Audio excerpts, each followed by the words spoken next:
আমার জীবনে আমি বিলে গেছি একবার মাছ আনার জন্য। মাছ আপনার লাগে বিল আছে না? বিলটা কোন দিকে ও আমার বরাবর এ বরাবর বিল আছে। এটা কি বিল কর? খয়া বেড়া বাবা, একটা বিলের নাম কইছে, সারা জীবন মন থাকবো বাবা।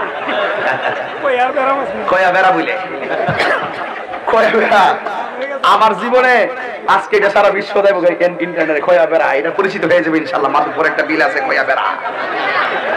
আল্লাহ কবুল করুক, আমিন গান। আল্লাহ এই বিলের মধ্যে তুমি রিজিক মাছ, বেশি বেশি মাছ রিজিক হিসেবে দিয়ে দাও, আমিন। আমিন। আমার জীবনে আমি বিলে গেছিলাম, মাছ মারতাম।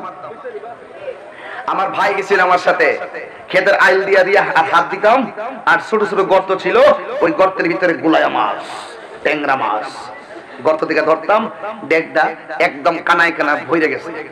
বাড়িতে যখন নিয়ে গেলাম, আম্মা ডাক দিয়ে কই কি রে, কার জাল থেকে খুলে লইছ? আমি কেন আম্মা, আমি তো জাল থেকে আনছি না, তো মাছ মেরে আনছি, আজকে মাছ মার পড়ছে বেশি। আম্মা কো রাখ, এখন ভাই বানাইস না এগুলা, রাখ, খবর লই।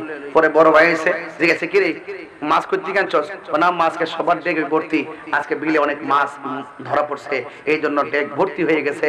দেখেন মা খবর নিছে আমি কাহারো অথবা আমরা কাহারো জাল থেকে আনছি কিনা। এটা সুশীল মা যারা সন্তানের ইনকাম কোন পথে করে, অভিভাবক হিসাবে খবর নেওয়া অভিভাবকের দায়িত্ব।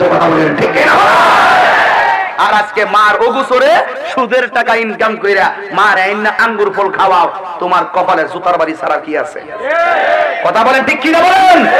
প্রয়োজনে শুটকির ভর্তা দিয়া খাবো, এরপরে হারাম খাবার খাওয়ার প্রয়োজন নাই।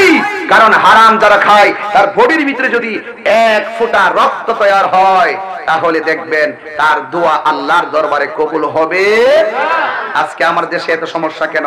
সমস্যা হওয়ার মূল কারণ আমরা হারামের দিকে ধাবিত হয়ে গেছি। কথা বলেন ঠিক কিনা বলেন?